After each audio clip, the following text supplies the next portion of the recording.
సోదరిమణి పద్మా దేవేందర్ రెడ్డి గారు సభాధ్యక్షులు, నిరంతరం మెదక్ ఉమ్మడి జిల్లాలను మార్గదర్శనం చేస్తూ పార్టీని బలోపేతం చేస్తూ కార్యకర్త గణాన్ని పెంచుతూ మన ప్రాంతం అంతా కూడా నిరంతరం బీఆర్ఎస్ పార్టీని నమ్ముకొని పనిచేసే విధంగా పనిచేపిస్తున్నటువంటి సోదరులు, పెద్దలు, మాజీ మంత్రివర్యులు హరీష్ రావు గారు,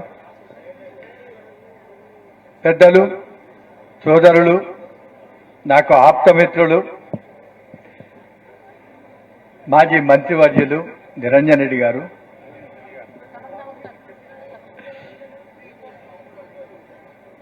పెద్దలు శాసనసభ్యులు ప్రభాకర్ రెడ్డి గారు, పెద్దలు సోదరిమణి నర్సాపూర్ శాసనసభ్యురాలు సుంతాలక్ష్మారెడ్డి గారు, అదేవిధంగా శాసనసభ్యులు, మాజీ శాసనసభ్యులు, వివిధ ఉమ్మడి జిల్లా వివిధ ప్రాంతాల నుంచి వచ్చినటువంటి మొన్నటి వరకు ఉన్నటువంటి జెడ్పీటీసీలు, ఎంపీపీలు, ఎంపీటీసీలు, సర్పంచులు, వివిధ గ్రామాల నుంచి వచ్చినటువంటి కార్యకర్త గణానికి నా హృదయపూర్వక నమస్సుమాంజలు.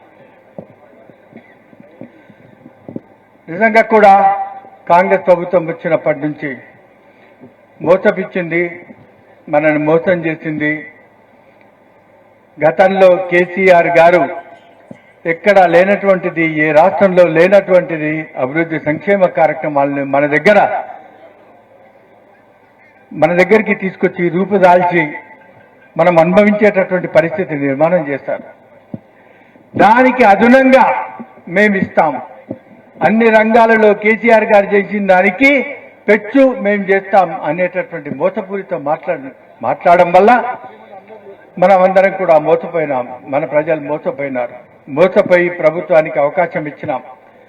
కానీ ఇప్పుడు అందరు చెప్పారు, ఇచ్చినటువంటి 21 మాసాల్లోనే మన పరిస్థితి ఏంది, ఏ రకంగా మోసం చేస్తున్నారు, అన్ని రంగాలలో మనం కించపరిచేటటువంటి పరిస్థితి నిర్మాణం చేస్తారు. ఇంకా మనం చూస్తూ ఊరుకుంటే రాబోయేటటువంటి కాలంలో మరియు పాతకాలం ఎండమావులే కనిపిస్తాయి తప్ప ఇంకోటి కాదు అనేటటువంటి పరిస్థితి నిర్మాణం చేస్తున్నారు. కాబట్టి ఇప్పటి వరకు మనం తిరుగుతూ వచ్చాం, ఇప్పటి వరకు మనం అనుభవిస్తూ వచ్చాం. కానీ ఇప్పుడు ఉన్నటువంటిది మనము నిజంగా కూడా కార్యదక్షతతో రేపు రాబోయేటటువంటి లోకల్ బాడీ ఎన్నికల్లో గెలిచి చూపించాల్సిన అవసరం ఉంది. దానికి ప్రతి ఒక్క కార్యకర్త సమాయుక్తం కావాల్సిన అవసరం ఉంది. గతంలో మనం ఉద్యమం ఎలా చేశామో ప్రతి కార్యకర్త ఉత్తేజంగా, విరోచితంగా పోరాటం ఏ రకంగా చేశాడు, అదే రకంగా మళ్ళీ చేయాల్సిన అవసరం ఉంది.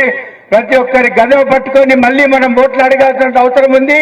తప్పకుండా మనం గెలిచి తీరుతామనేటటువంటి విశ్వాసంతో నేను మీ ముందు ఈ విషయం చెప్పడానికి వచ్చాను.